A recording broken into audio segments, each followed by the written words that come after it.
50 Chairs name comes from my dad's first church. And sometimes people have asked me, like, oh, have you always wanted to be an entrepreneur? And I say, no, actually, I, I, I went to school to be a teacher, right? Like entrepreneurship wasn't even in my brain.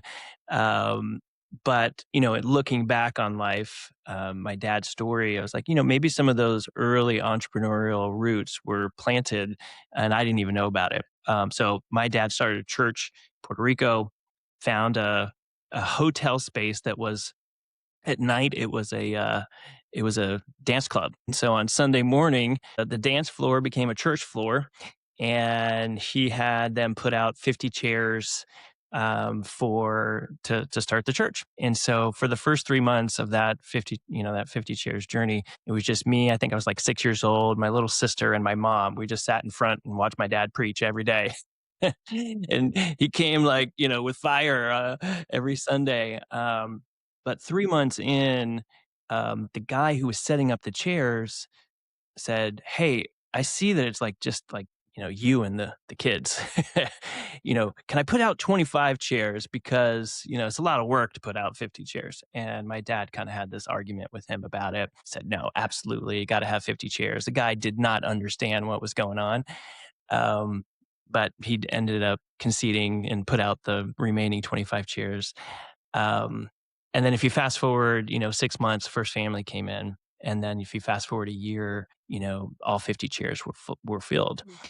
And you think of, I thought about that and I was like, that is every entrepreneur's journey, man. They start with this idea and the room is full and all 50 chairs are set out. But a lot of times, you know, people don't show up at first. And it's that conviction of those founders or that founder that really drives, the needle, right? Like if you don't have that conviction to sit there when nobody's coming to church, you know, what do you do? And your family's there and people around you see it and all they see are empty chairs, So that's kind of where that story comes from. So Wow, that's a great um story. thank you. Yeah. So the idea behind this podcast was, hey, let's tell those types of stories where the person, has this idea, is that moment where you have this idea, um, but there's nothing out there yet. You don't have a product, you don't have any customers. It's just this thing that you just feel has to exist in the world. And when I got to hear your story at the USF event, I was like, man, that's got to be a crazy moment where you're like, hey, you know what? There needs to be like heel protectors. Why hasn't someone done this yet? Um, so maybe we can start there. I know you have like a long list of credentials. I mean, as I was prepping for this, I mean, you went to Harvard, for undergrad, Columbia for your, post grad, Goldman Sachs, right out of school in finance in New York and London. Just sounds like an amazing, first start to your career. Obviously, probably even before that in high school, I'm sure I mean, even just to get to Harvard, there was probably a number of accolades. And then you said, you know what? This just isn't doing it.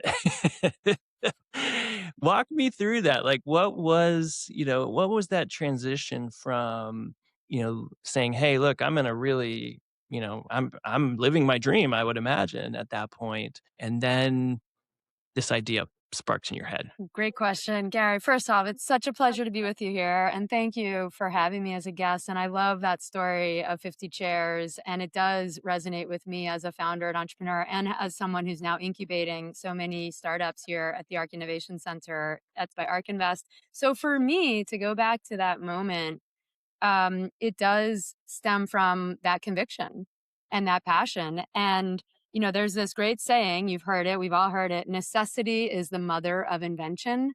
And if you just think about that for a second, it is so true. When you have a pain point in your life, whether it's having your high heels sink into the ground at a wedding and you're fed up with it, or you think there's a better way to have cars take you from meeting to meeting, and robots and autonomous driving can do that.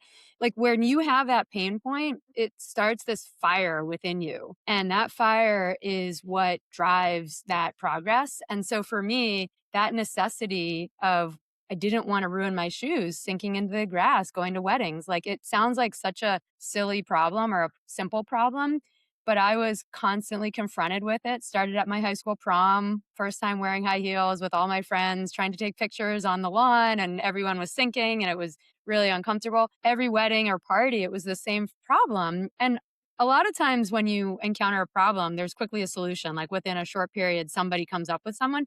And it just kept coming to me as a problem. And it was sort of this passion that just wouldn't go away. And so the final straw for me was actually when I was studying at Columbia Business School, getting my MBA. I went out to Jackson Hole, Wyoming, which is such a beautiful place. It was a summertime wedding for a friend of mine, multi day kind of destination wedding. And I brought like 3 or 4 pairs of heels, and every night was an outdoor cocktail party on grass because it's Jackson in the summer. And I ruined every single pair. And so I came back to business school really fired up. And I was sort of like, Mm. that's it. I'm going to invent something. I'm already going back to Goldman Sachs. I'll just invent this product on the side. I'll license it to Dr. Scholl's or whoever, but I need this product. And all my friends need this too. So it quickly took on a life of its own. So it was that necessity that was that mother of that invention, that idea. And then it quickly took on a life of its own. And that's what creates the momentum and kind of Mm. fuels that fire to keep you pushing forward. Yeah, that's very interesting. So when you were having that problem, like, you're in ARC Innovation Center, right? You're talking to entrepreneurs all the time, and you hear and you give the advice of, "Hey, talk to customers," right? And that has rung true with every guest I've had. It's like they were either industry experts, they were in that field, or they found this problem because they were talking to customers or experienced it themselves. Who did you like? How did you know that there's like, okay, I'm having this problem. Who else is having this problem? Because there's that point where you're like, "Hey, I can't be the only one having this problem, right?" So what was like kind of that journey of saying, okay, I think this is a good idea, but let me test this out a little bit. Let me take that a little bit further. That's so important. So important for every founder is to consider that market opportunity. What is the market? Is this an idea or is this just a business? So for me, it was very anecdotal to start. It was literally every time I was at one of these outdoor functions, I would turn to my friends who are also sinking and say, why doesn't something exist? And the reaction was always the same. Yes, yes, that needs to exist. So it was extremely informal initially. But because I was at Columbia Business School, I had access to the entire undergraduate and graduate female population. And there was actually a Facebook group at the time for Columbia University students around how the campus, with its bricks and cobblestones and grass, caused so many high heel problems. Like literally, there was a group of over 1,000 of these women who were just so fed up, and there was no action. There was no like solution. It was just about kind of venting. Yeah. And I thought, wow, that is great validation because right here on this one campus, we have over 1,000 women who also are experiencing this problem. Think about all the Mhm. women on other campuses or just living their lives wherever they are. So that was sort of the first proof point. So it went from kind of anecdotal at the wedding talking to friends to, okay, here's data in the form of like a group that has sort of mobilized around this problem. And then beyond that, it really started to take off. And that's when I sought help from engineers and product development experts because, as you alluded to earlier, I didn't know anything about inventing a product or product engineering, mechanical engineering. And so that became the whole next endeavor to figure out like, is this even possible? And who do I need to bring in to help me with this? So what was it? So you're this idea is kind of percolating in your head. You're getting some proof points, but I gotta imagine, you're at business school, and you're going for finance, or you're getting your MBA. You're going to go into the finance world eventually. Um, is there a struggle going on? It's like, "Hey, do I go pursue this? Is this the thing I'm meant to go do? Or is this, my MBA kind of project, and I'm gonna go into the finance world, because that's what I've spent my career doing." Like, what was that tension? Tension's the right word because there was tension. And the benefit of being in school, whether it's undergrad or if you're in a grad school program, the academic environment is very different from the sort of the real world, so to speak. The academic environment encourages a lot of innovation and research and experimentation. So I had the luxury of being at Columbia Business School when I really decided to push this forward. I was also developing two other businesses at the time at Columbia because there was such a great entrepreneurial resource infrastructure there. So I was already committed to going back to Goldman Sachs, which is where I had worked before business school. And I thought, wow, well, this is just such a great opportunity to explore these businesses. And honestly, at the time, I was sort of thinking of them as projects, and I had partners in each of them. And I thought, well, let's see where it goes. And um, in retrospect, it was kind of just in that sort of veil of academia where it felt like fun and it didn't feel necessarily like real world. But things got real fast because I did go back to Goldman and I continued to work on Soulmates on the side. And that tension continued to present itself to me because I had had such a great experience working at Goldman before business school, and I was very excited about staying at that firm and building a career there. I really enjoyed working with the colleagues I had. It was an incredible organization, and I had this sort of conflict because this idea that quickly became its own sort of entity in Soulmates was kind of burning on the sides. And Mm. nowadays we hear about this all the time, side hustles, but at the time it was not really something that a lot of people did. It was like you're committed to your job at this big company or you're going to go and be an entrepreneur. So I did try to manage both for quite a while until I got to the point where I said, I have to try this entrepreneurship endeavor. And it was the ultimate decision to leave my job at Goldman Sachs. Yeah, I gotta imagine that was a moment. It was. I was talking to some founders that were former Tesla, and they left, that, VP role, like, good salary. I'm sure Goldman Sachs was, had a promising trajectory for you, and, what was that decision, like, nagged you enough to say, "Look, I gotta go do this." Like, Yeah. I know it may not make sense to people, but this is me. I gotta go do this thing. It was having other entrepreneurs around me who had done that and or pursued that path that gave me kind of the support because you're absolutely right. Friends and family around me did not support it. Like, why would you do this? You just, spent all this money getting an MBA. Now you're at this great company. You've got this career path in front of you. Like, why would you jeopardize that? And it's a valid question. And I took it very seriously. It wasn't like some decision I just decided overnight. It was months and months of deliberation and figuring out, can I do this on the side? And but ultimately, what gave me the conviction was knowing a couple other entrepreneurs who had carved their own paths, and Mm, that was all I needed to hear and just to have that support. And the final kind of, I guess, positive sign was ultimately when I had to tell my boss at Goldman that I was working on this side project and it felt like I needed to devote more time to it. His reaction was one of extreme support and initially said, well, maybe you can take a sabbatical, come back in a year or two, let's see.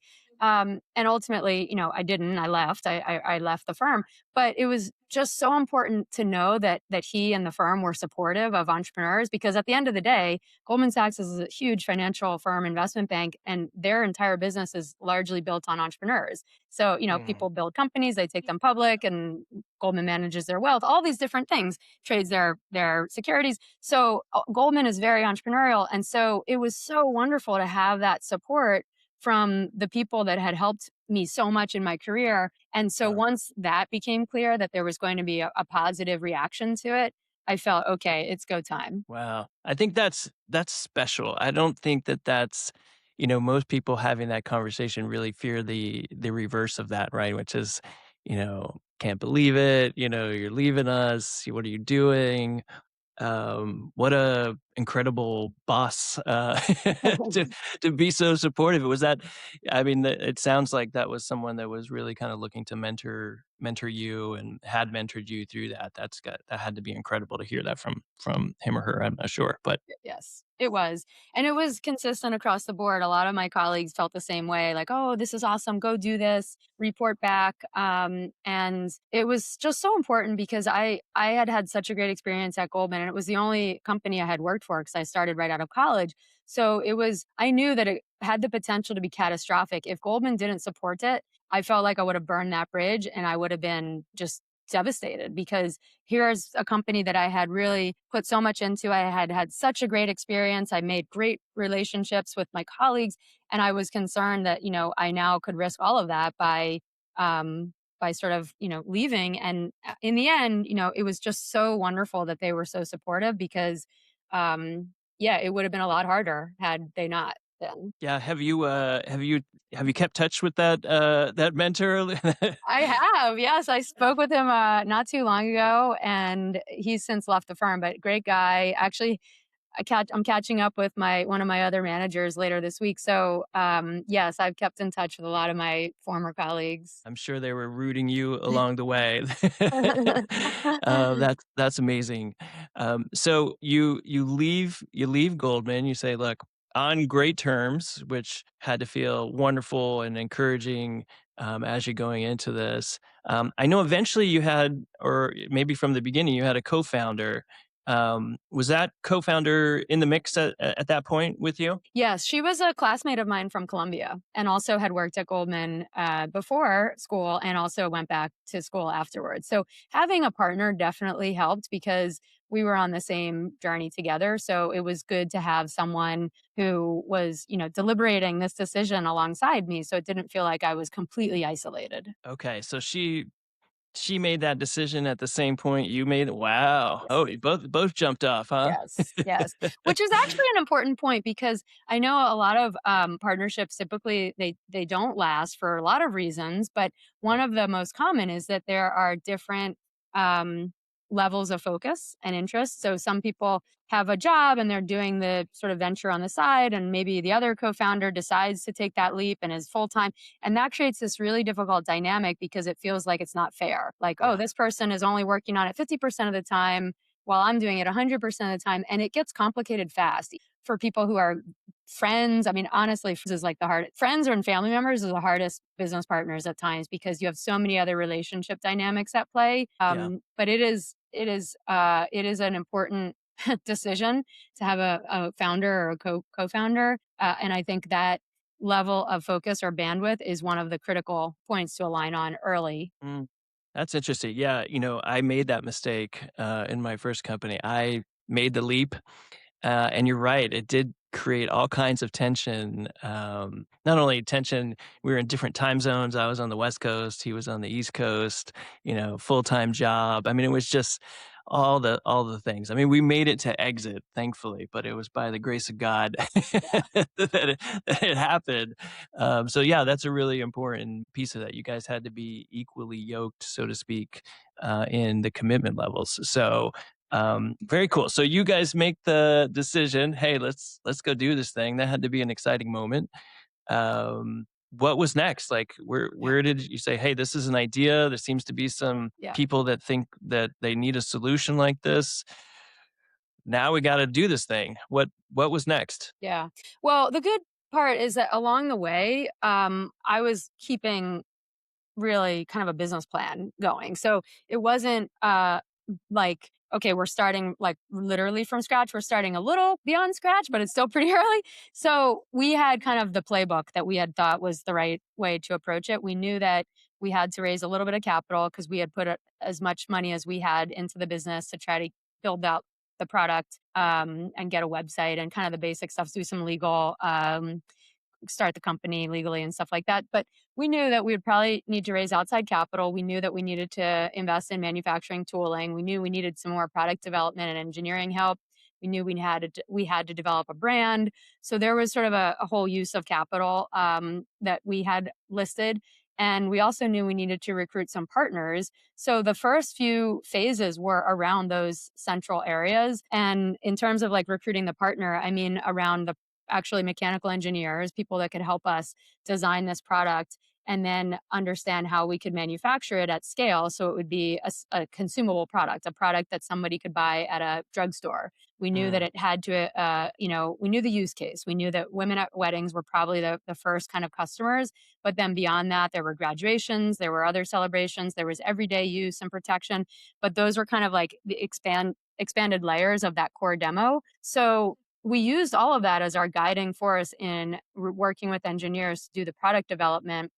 Um, and we actually worked with multiple groups at a time because it sounds like such a simple problem, but you're actually required to create a pretty advanced, like physical object that can withstand a lot of forces and be flexible and look a certain way and have a certain price point. So there were a lot of parameters that we were trying to adhere to. And so because of that, we were working with multiple groups concurrently to figure out like how could we optimize this. And we also, during that time, working with the product designers, were talking to manufacturers to figure out, okay, once we get the design dialed in and apply for patents, and who are the manufacturing partners we can work with for small volumes and kind of phase one of go to market. So that was all happening in those first few months while we were also trying to raise some capital through angel investors. So it was a busy time. It was a busy time. And I think in retrospect, when I first left Goldman, I thought, well, we've got a business plan, we kind of have some good contacts, we know where we're going. But once you get into it, you realize quickly there's a lot of work to do. And this is going to take longer and cost more than we expected. So get ready, buckle up. Yeah, yeah, absolutely. Let's go. Let's go.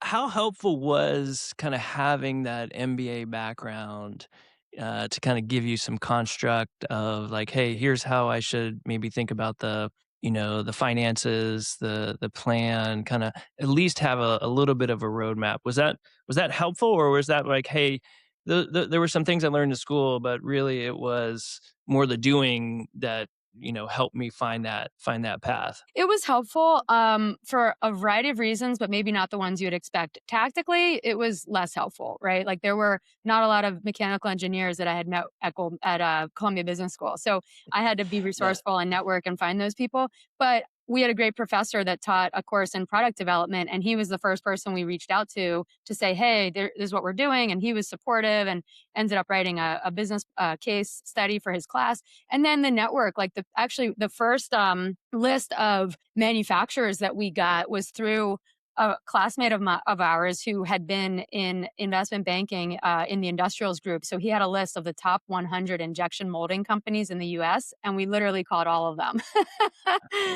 So Wow. it was sort of leveraging the relationships and the contacts we had from business school. But when it came down to execution, I don't think as much came from the MBA. It was more around like, okay, where there's a will, there's a way. Let's get creative. Who do we know that might know someone, or what are the websites that can kind of give us that first couple steps that we need to take? So that's where having that just academic environment that I talked about earlier, where it's sort of like anything is possible, it just helped kind of push us along. Mm. Yeah, and this is all pre-Chat GPT, right? Totally pre ChatGPT. Google was our like third partner though. I always joke because Google, I remember being in some meetings and actually one of the first big like mass retail pitches we had, and the buyer was like asking all these questions in the meeting. I didn't even know half of what he was asking, but I was just sort of like, yeah, yeah, we'll get back to you on that. And then after the meeting, it's like Googling every single thing he asked about because I have no idea what he was talking about. Yeah. Uh, they say fake it till you make it, right? And I think it's just that is an entrepreneur's quality or like a founder quality where um you're not, like you're just sort of educating yourself. Like you just have to get up that learning curve, and you want to because you care about what you're doing and you believe in what you're doing, and so you're willing to go the extra mile to learn that vocabulary, or talk to those people that can kind of guide you through the process because you care so much about it. And it's high stakes. Like when you're talking to a big mass retailer, you want it to work out. You want to get an account with that retailer. So it just gives you more fuel. Yeah, yeah, absolutely. There's a little bit of, I feel like being a teacher, coming from a teacher background, helped me more than I imagined. Because as a teacher, some days you're learning something the day before, and then you're an expert in the classroom telling the kids all about it, right?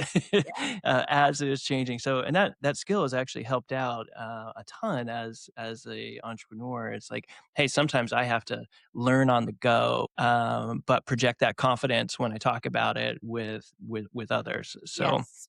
That's so Um, true. I think one thing that you develop over time is instinct. So you may mm, not have all, and this was something also that Goldman was so good at. Like you're not expected to have all the answers. You're just expected to be resourceful and creative to figure out where to go to get those answers. And if you do that enough over time, you develop an instinct.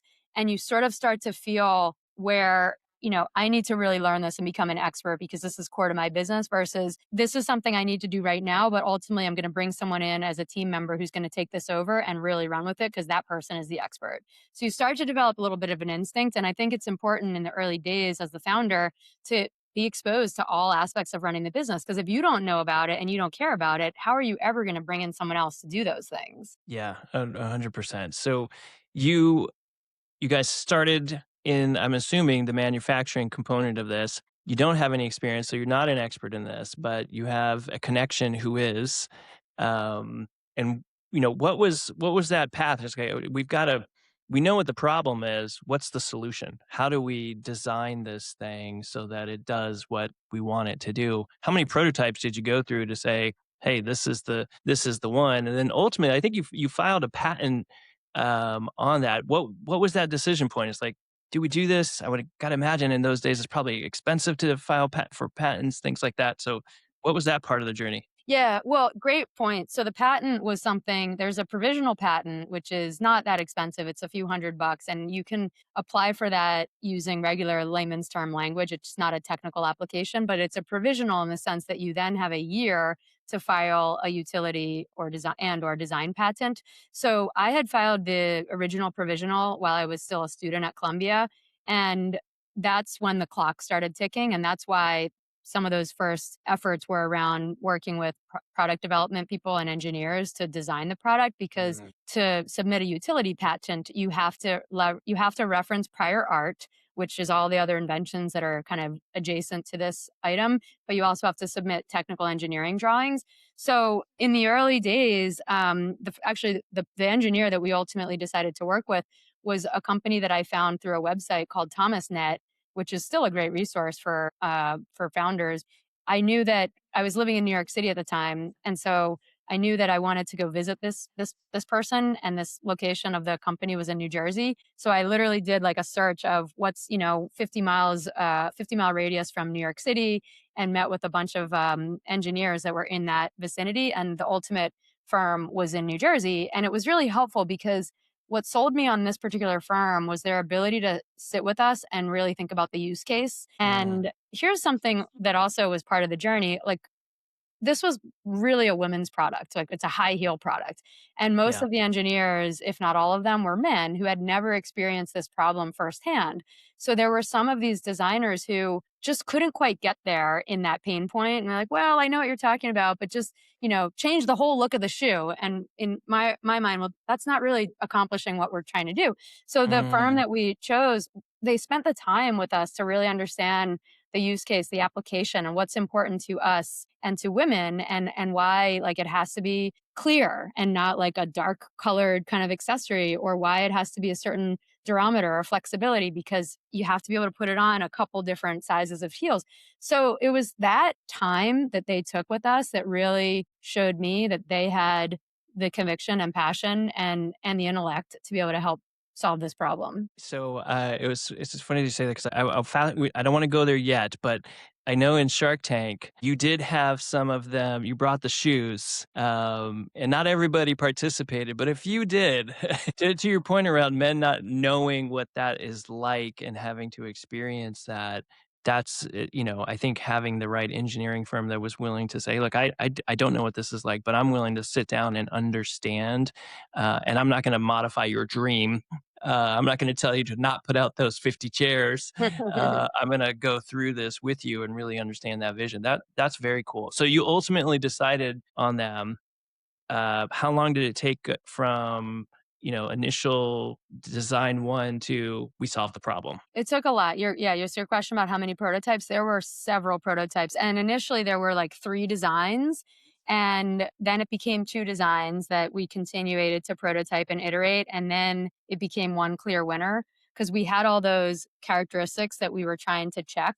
And as we went through with each iteration, it narrowed down the list, and it just became clear that this one particular design was the standout, it allowed us to check all those boxes. So all in, it was probably like 9 months all in. But Okay. but the first 4 or 5 months were when we were still at Goldman kind of juggling. So once we left and we're really just pursuing this 100%, it accelerated that time frame because we just had more time in the day. Yeah. And so that was something though that was critical to them being able to bring the product into manufacturing. So who was the first to put on the shoe and say, "Yep." Eh, You, I will okay. never forget it. It was such a wonderful moment, living in Manhattan, living in New York City. It's hard to find grass in New York City. So I took the prototype, whatever, prototype 27 or whatever it was, and I went over to an area of grass on the West Side Highway, little kind of soccer field thing. And I put on a pair of heels and I put the product on and I sort of took a deep breath and started walking. And I thought, it's working. Oh my goodness. Oh my gosh. It was Yeah. such a cool feeling. It was such a cool feeling. And then quickly text my business partner, it works, it works. Take a picture. Take a picture. Yeah. Love that. Celebrating those wins along the way, sometimes starting a business is sounds like a lot of fun from the outside, but as founders, like there are a lot of hard days in Yes. between that 9-month period. So taking a moment to just celebrate a win sounds awesome. I can Yeah. I can only imagine what that felt like for you guys. It was great. Yeah. So you've got the product now. It solves the problem that you went out to solve. Um, but then there's this whole other side of the business, right? It's like, okay, we do have something that solves the problem, but we've got to let people know. Like, they got to find it. There's the whole mechanics of like your go to market. Had you guys been working on that along the way as kind of the engineering pieces? You're like, hey, we're going to find a solution to this. There is going to be something that solves this problem at the end of the day. Were Yes. you guys focused on that go to market during that time or along the way? Yes, we were because during that first few months that after leaving Goldman, we did raise some capital, so we had some funds to be able to start working not only on the product development but on the branding, on the marketing, on the go to market strategy. So yeah, we were working on all of that at the same time, and we had a target launch date. And so we knew that we wanted to really push to get those beta adopters to do testing, to do kind of the feedback groups, and we knew we wanted to launch in a summertime market, New York City, Northeast. We wanted to launch in the summer because that's when people are outside wearing high heels on grass. So that clock was, continuing to tick. And the go to market was interesting because we did use that first Facebook group from Colombia as like one of our first kind of testing groups, and then we kind of expanded it to like the wedding planners in the region because it's great to acquire a bride as a customer, but she's hopefully going to have only one wedding. I Yeah, know yeah. statistically that it might be more, but she's going to have one wedding and maybe she just buys it for herself or her bridal party. Maybe she buys it for the entire guest list, but it's better to go to the event planners because it's way more scalable. If you get to an event planner that does 2 dozen weddings a year, that's thousands of units that you're able to sell to that person every year. So that was part of our go to market is just identifying those kind of influencer type event planners in the Northeast. And luckily, sort of that mother necessity of invention thing, there was so much need that as soon as we started reaching out to people, it was like, finally, somebody invented this. Yes, like I want to order, 100 of these things. So that was really cool. Amazing. Yeah, that's gotta be I mean, I know, like, the part that I love, about business the most is when you go to a customer and I've only done software, right? But they're using your product and they're like, "I love this thing." Yes, It's yes, like, "Yes!" yes, It's such a boost of energy, when you yes, hear those kinds of things. yeah, Um, okay, so you got the product. You're starting to scale through kind of relationships. Trying to get to bigger distribution channels like event planners, things like that. What was the next step? Like, is just one conversation led to a next? I know eventually you guys scaled to very large retail or CVS, and it was yes. kind of everywhere that you would want to be. By the way, soulmates. Uh, what's the origin of that name? It's sort of a play on the word soulmate. You think of a soulmate as maybe like a life partner or something, but women have such a special relationship with shoes. And obviously, the spelling sole, SOLE, is related to your foot. and the sole of a shoe. So we thought, well, this is an accessory for your shoe. So how about combining these things, love of shoes, your Yeah. accessory, not to digress, but wearing high heels is actually such an important kind of thing for women. Like you feel very strong and powerful, but ironically, you also can feel extremely clumsy and sort of at risk because of this thing could get stuck and then you can't even move. So it's this weird combination of feelings, but Yeah. ultimately it's an icon of fashion. And so we thought, well, what a cool way, instead of just calling it like, a heel cap, which Yeah. ultimately that's what it is.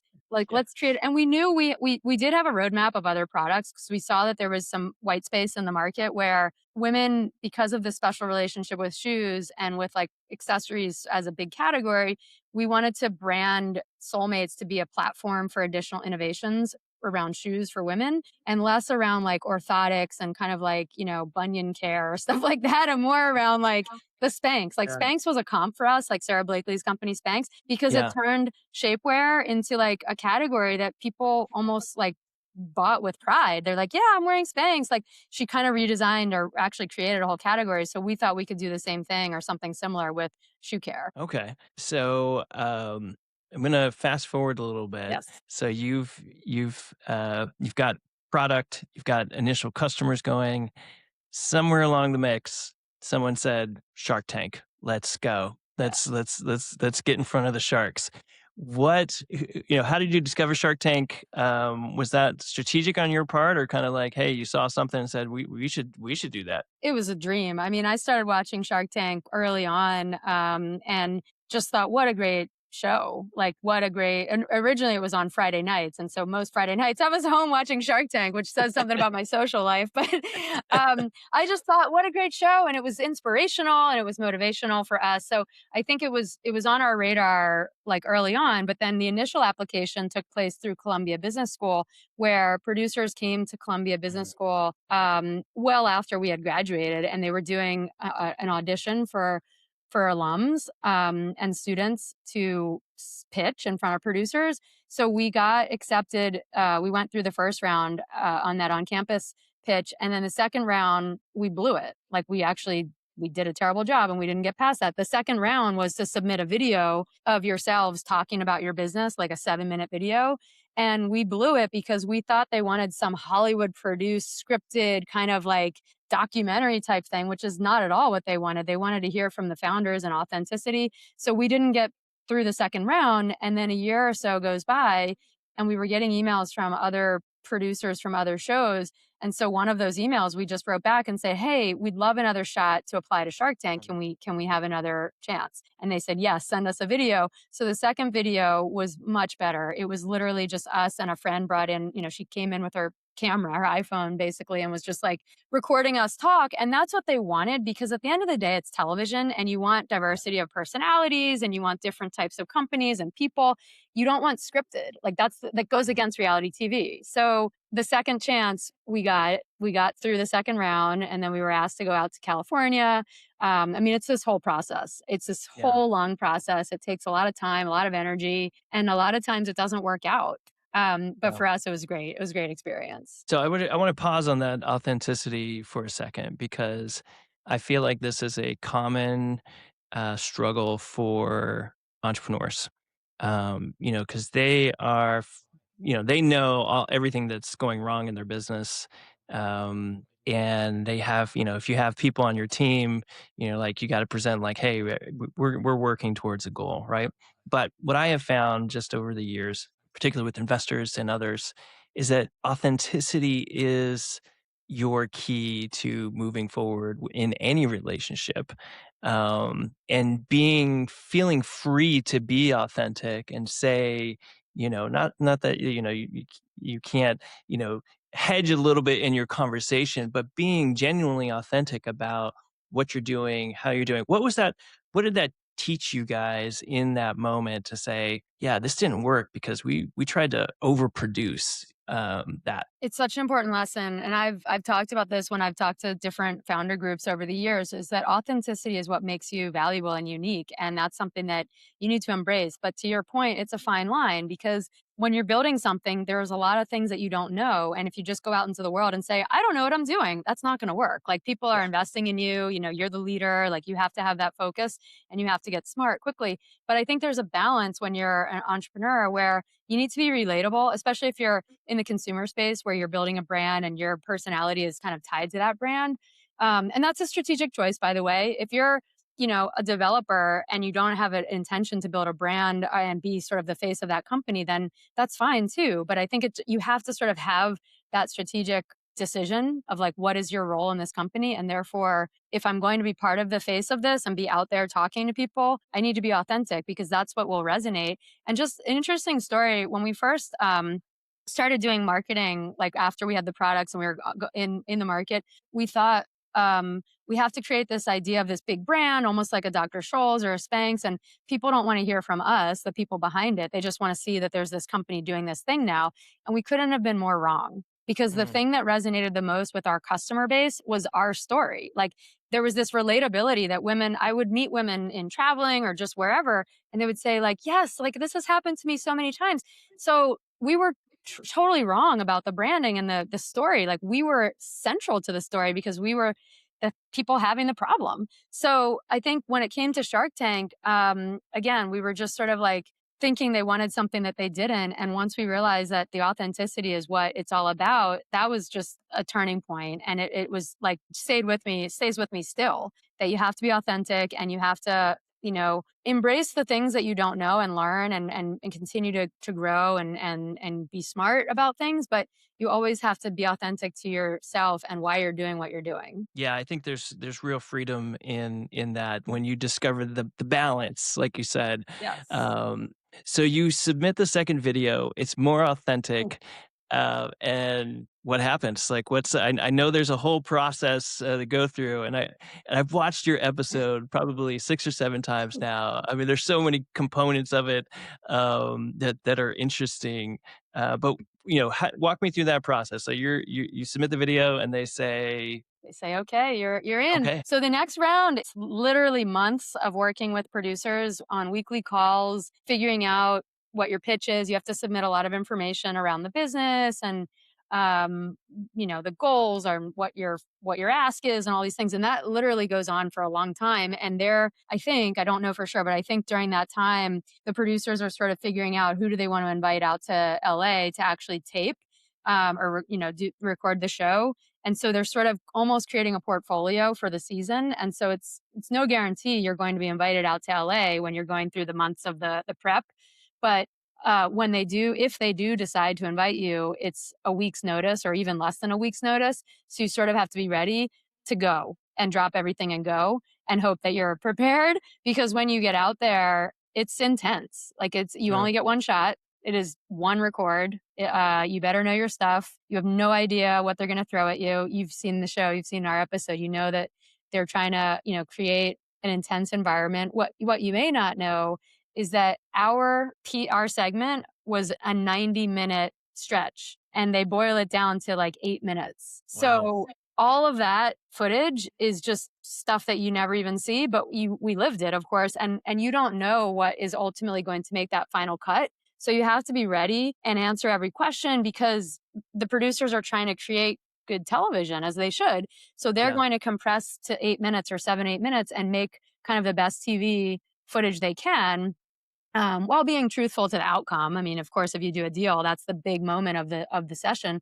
But it was really stressful. It was really stressful. Yeah, so we'll get to you're in there, and as I watched it, I was amazed by how you guys knew your numbers inside and out because they grilled you on those numbers. And I'm also a fan of Shark Tank, so I've watched this and I've watched people struggle when it comes to that, where they don't know their numbers, and it's clear like they don't know their numbers, but you guys were solid on that. what, did you guys prep for that? Did you, or that was just like, hey, we know our numbers because this is in and out. This is what we do every day. It was both. I mean, we did know our numbers. We had been in the business for a few years at that point, so we had the benefit of having revenues, having traction. So we knew our business really well, but we really prepared a lot. And one of the best decisions we made was to hire a media coach, and we spent a full day in New York prior to going out to LA, and we worked with this media coach, and he gave us these great tips, and it was basically the playbook on how to manage a process that was completely out of our control, meaning they're going to throw so many things at us and question us and create, sort of tense moments. But how do we exert a little bit of control in that completely like uncontrolled environment? So the media coaching was absolutely instrumental. And the hack, then I've shared this before, the hack, and I always tell founders to do this because one of the things that you have to be prepared for as a founder is to always pitch. You have to Mm, always be ready to pitch, even if it's a 10-second pitch or a 5-minute pitch. You're the person. No one else is going to do that but you. So you have to be ready. And the media coach gave us this great hack where the basis of it is like know your 4 or 5 key bullet points that you have to convey about this business. And every time you answer a question, weave it back to one of those 5 bullet points, because knowing that it will be highly edited, if everything you answer also weaves back to those bullet points, like there's a good chance you'll get maybe 3 of those bullet points in the final cut. And I think that was such good advice because mentally it felt like, okay, we can control this a little bit, but sort of like strategically, it meant that hopefully 2/3 of what was important to us would make that final segment. okay. And were you hoping for a deal, or were you hoping for exposure, or a little bit of both? Definitely a deal. We went into it, we were fundraising at the time. We went into it wanting a deal and we wanted one of the sharks to be an investor. Of course, the exposure is extraordinary. And we knew that, that was hopefully going to be a great event for the brand building. And so both of those things happened. I'm really so happy to say. And it doesn't happen for everyone. I mentioned that when you're invited to LA, a series of companies are recorded over a 2 or 3 day period, but only if there are 100 companies that are recorded, only like 80 of them make the final show. So there's this saying, there's no guarantee you will be on TV until you see yourself on TV. Wow. So that had to be stressful because you're going through this. I gotta imagine, like, if it's any pitch I've ever done, after you leave, I must rehearse those pitches 100 times in my head. It's like, Yes. "Oh, did I say that? Oh, man, how did I do here?" Luckily, you had a partner, so you probably could bounce ideas off, but what was that moment after you left the room? You're like, "Did we I don't know, did we do" I mean, you got a deal for the audience that doesn't know, and you should definitely go check out the episode because it's awesome, but you got a deal.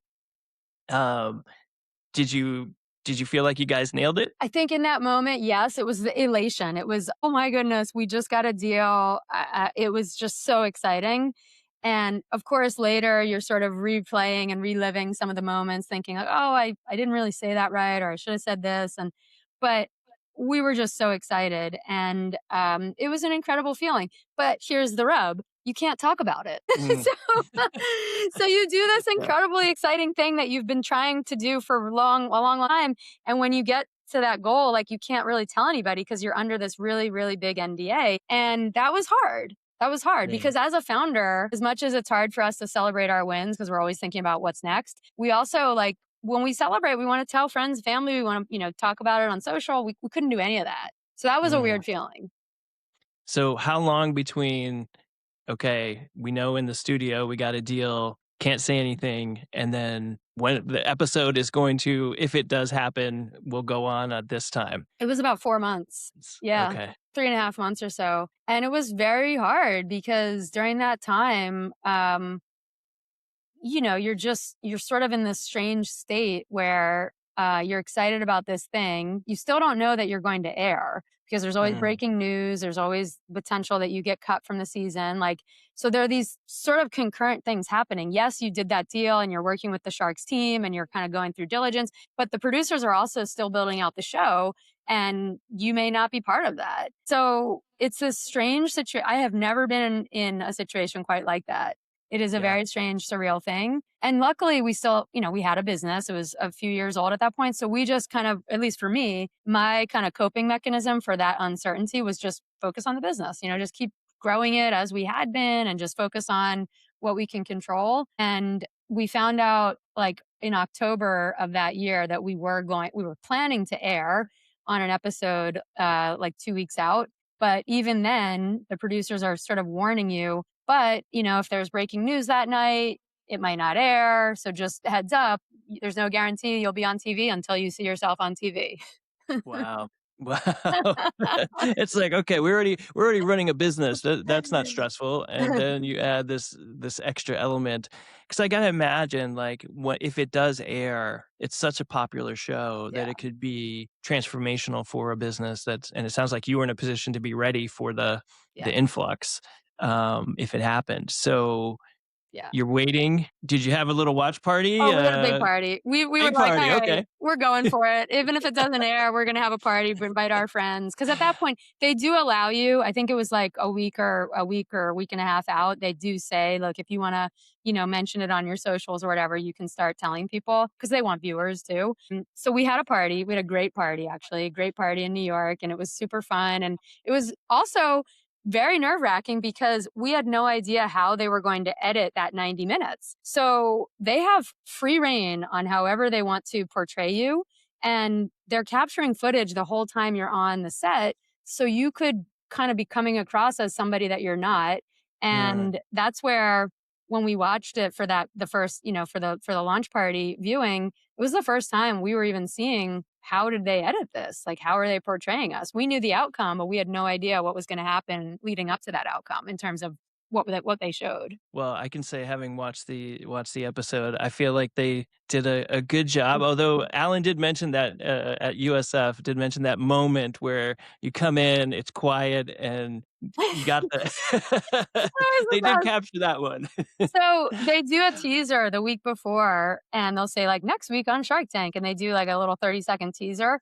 And during the teaser, they caught this snapshot of me going like, and I realized, and in the teaser, I think Mr. Wonderful said, "What were your revenues last year?" And then they go to me going like, and so in the teaser, I'm like, that's not what happened. But I realized later that capture of me like doing that thing was because when we first walked out onto the set, you have to go to a little piece of tape on the carpet and they tell you to not say anything and don't move for 60 seconds because they have to get the lighting right and mics and all that stuff. So we go out onto the carpet and my partner was going to kick off the pitch. She was the first one to speak and she forgot about the 60 seconds. So she just started speaking and I went, and that's when they caught that. And then they like spliced it into what were your revenues last year? It's a good hook. I'll just get it's a good hook. Yeah. Oh, so what happened? You get to Shark Tank, it airs. I've got to imagine that was transformational for you guys. What happened post that? And was there a little bit of like a the roller coaster of entrepreneurship? It's like you get these big moments. It's almost like an acquisition, and then it happens, and then there's like the real, there's all this stuff that you still need to attend to. So what would happen after Shark Tank? Yeah, it was still an emotional roller coaster. So it was great. It was great for business. Huge increase in visibility. It literally opened up doors. A lot of business opportunities came our way. Just a massive brand exposure opportunity, unparalleled at that point. The previous big moment for us in terms of exposure was Oprah. Oprah used our product and talked about it, and that was a huge deal. But Shark Tank was even bigger. So it helped the business a lot financially, revenues, new opportunities, new customers. It really helped a lot. But the reality is we ended up not doing the deal. Mm, So that was hard because, as I mentioned, like we did go into it in a fundraising process. So that was definitely not expected. I thought we were maybe naively, I thought, okay, Robert was our shark that we did the deal with on the show. And ultimately we did not do that deal in real life. So we ended up raising capital after a few months after we decided that wasn't going to work out with Robert. So it was kind of this weird thing where yes, it was very very good for the business, but it was also not exactly as we expected. And Yeah. I caution founders, anybody that's ever asked me like, "Oh, should I think about going on Shark Tank?" I think it's fantastic. I'm so grateful I had the opportunity, but it is a big amount of time and resource and energy, and it may not result in an investment, or it may like blow up your company, but maybe it's not sustainable. And so there's so many sort of cautionary things that come out of just asking that question. Should I consider going on Shark Tank? So it's not to be taken lightly. But Mhm. again, for us, it was awesome. Yeah, that sounds like I was thinking about pitching the other day, because it like you said, as a founder, you're gonna be pitching a lot, right? Whether it's on Shark Tank or in front of investors or, customers, you're always pitching. And there's a refining process that pitching helps, I think, founders because it's like you're dot connectors. So as you're pitching, you're learning like what resonates with people, what doesn't. Where were areas I was really weak in that I need to really shore up because I don't want to have that expression from somebody next time I do my pitch. Um, I've got to imagine that even if Shark Tank didn't work out, there were probably 1,000 lessons learned going through the process of pitching in such a large stage for both of you, from the media training to the other pieces of that. So I always think like, hey, if it didn't work out, what am I learning from all this? So what did you guys like? Let's say the outcome was different. What were the learnings that you had through that experience? Yeah, I think something that has really emerged after that experience for me, and I continue to keep this top of mind, is just you always want to be creating options for yourself as an entrepreneur because you can't control so much. And sometimes we get in a trap thinking, like, I just need that big thing to happen and then everything else is easy. Well, nothing's easy. When you're building a business, literally, there's like so many sayings, like, it never gets easier. You just get better, more resourceful. It's so true because there are no golden tickets. There's no this, one big thing that's going to do it. It's a series of events. And Shark Tank was a big event, but it was also in a series of a lot of events that, and leading up to it, like everything we had done helped prepare to get to that point. So I think that the thing that really I distill it down to is just always making sure you have options for yourself. So, for instance, with Robert, if we had gone into Shark Tank desperate for capital and like we've ran out of people to go to, we need this to work out into an investment opportunity, it would have been really devastating because we didn't do the deal. But because we had, already been in business and we had other people we could go to, we had options. And so entrepreneurs are always pretty resourceful, but sometimes you're super resourceful because you have no other choice. Like you're literally at a dead end and you have to think of a solution to get out of it. But I think for Shark Tank, it was like, okay, the lessons learned are just you always want to still create those options. And the retailers and the business opportunities that came out of it were great, but it was up to us to build those. It wasn't like a given. We still had to go through the process of getting vetted by those retailers or working with those distributors. So it never got easier, but you just continue to it opened up the sort of opportunity set, but you still had to work at continuing to create those options. Yeah, I want to transition a little bit because I Yes. know we're we're getting close on time, but um, you have learned so many things through, I'm sure, that experience. And now I'm looking at the Arc Innovation Center logo kind of above your head. You're helping other entrepreneurs through those same experience in St. Pete. By the way, the campus you guys have is absolutely beautiful. But I want to talk about that transition because as an entrepreneur, it is easy to just fall in love with the one thing that you're doing and not realize like, hey, I have skills that I can apply to many things. And I feel like there's a moment happening in the world where people are having to really consider like, hey, what are my real underlying skills and how do I apply them to a world that is constantly changing? Um, so you have successfully been able to do that, move from Soulmates, working for Kathy Wood and that group. Like, talk me through that transition and what was like, hey, my new dream, my new purpose is really to leverage my experiences and to help other people in this area grow. Yes, thank you for the question. I love talking about this. So I had started a separate business along the way when I was still building Soulmates, which is advisory firm called Core Satellite Partners, and I started that because of that point. I was learning so much, and I had people asking me, "What do I do if I have an idea? How do I invent a product? How do I make a company out of this?" So I institutionalized that into a consulting firm, and so I was doing that on the side, and I really started doing a lot of that during the pandemic, and it coincided with my relocation down to St. Pete from New York City. And so through that work, it really allowed me to work with a variety of different types of founders, a lot of technology founders, a lot of financial technology founders, because I was sort of working in fintech, which was great to kind of draw back to my first phase of the career in finance.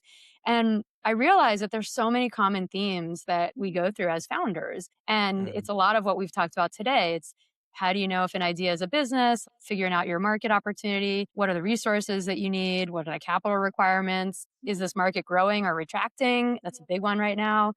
Is this something that has scale, long term value? Interestingly, through doing that work, I ultimately met Kathy Wood, and Kathy relocated her firm from New York City in 2021 to St. Petersburg. Of course, Kathy has been somebody that I admired for so long, and everything that she has stood for in terms of innovation and the conviction and courage that she has, and what the value that she's created through investing in these incredibly innovative companies is just unparalleled.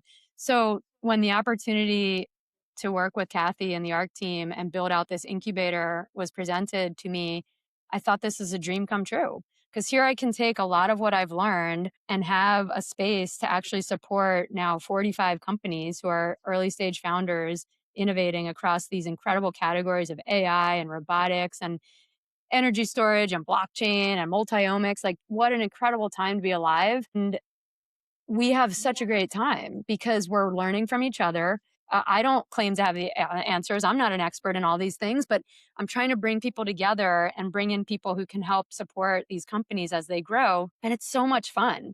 I'm yeah. literally having such a good time every day. Coming here to the Arc Innovation Center is great because every day is different, and it feels like we're running a startup because this is a new by Arc Invest is a new version of what was the Tampa Bay Innovation Center. And so for that, I'm back in founder mode. We're trying different things, we're iterating, we're building awareness, and I love that. I love it. Yeah, I have to say the campus is absolutely beautiful, um, and St. Pete is a little hidden treasure. I feel like I'm hoping it stays a little hidden, just because it's such a great area. But I think the secret is getting out. I was traveling recently in Austin at South by Southwest, and people were like, "Oh, have you been to St. Pete?" And I was like, "I actually live in Tampa." So, Oh, that's great.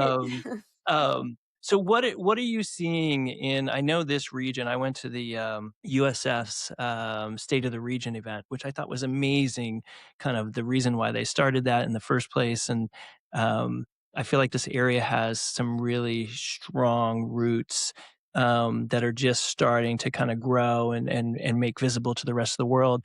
What are you seeing at Spark that is unique to St. Pete? Yeah, great question. I think it's sort of the convergence of a lot of different themes. So, historically, in the Tampa Bay region, we've had a very strong dual use defense technology base because of the proximity to MacDill and CENTCOM and SOCOM. We've also had a very strong cybersecurity industry here, several unicorns and big outcomes. And so there's that. We also have great educational institutions like USF, who's very much leading the charge. University of Florida is an R1 institution, great research organization. We've got also a very friendly business climate. And I think as a state with no state income tax, it's also attracted a lot of relocations. And it coincides with COVID. I was part of the COVID exodus out of New York City, as are most of the founders here came from other markets. For a variety of reasons, they found their way to St. Pete. And so it's really cool to have that kind of energy because you have people who have come from all over the country and in some cases outside of the US, and they bring a different perspective. And that creates for a really dynamic and diverse environment to be able to be working together and building companies together. And with the backdrop of sort of the historical strengths in defense tech and cybersecurity, it's kind of analogous to the early Silicon Valley days. And I'm not Mm. saying that we are Silicon Valley. I mean, we're a small city compared to Palo Alto and San Jose and the density of talent that exists there for decades. But it's really cool what's happening. And I have to credit Kathy and ARC for seeing this opportunity because while a lot of firms relocated to Miami and Austin and Nashville, ARC was the only big firm during COVID that came to St. Pete because Kathy noticed that there was this really special vibe here. Mm. And it's hard to put your finger on it until you've experienced it, and you've experienced it. It's such a cool place to be. It's artsy, it's creative, it's friendly, it's great lifestyle, beautiful weather, but there's some like really incredible innovations happening. So it's Yeah, amazing convergence of all those things. I love it. I love it there. My wife and I were just talking. It's like, oh, should we get a place in St. Pete? Come on over.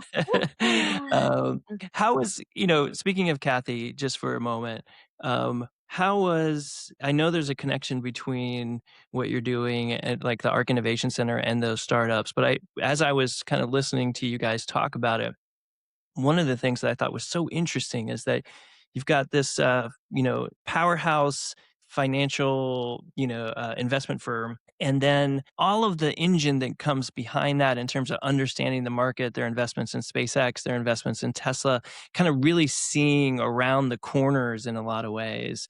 Um, and then being able to bring some of those insights to founders, I thought was just like an incredible, really unique point around that. So what is that connection? How does that relationship work in terms of like those founders being able to understand like, oh, this is what's going on. This is how Kathy and some of the major thinkers of the world are thinking about the future. Yeah, it's a really unique opportunity. So we have an incubator model here at Square. We're able to invite founders and companies to be members in the incubator. And by doing so, you get access to a variety of different programs. One of those programs is with the ARC research team. So we're bringing over members of the research team, the ARC Invest research team, every month to do private workshops with the members and the founders of these companies. And the reason that's so significant is the rate of change of AI because of AI is unprecedented.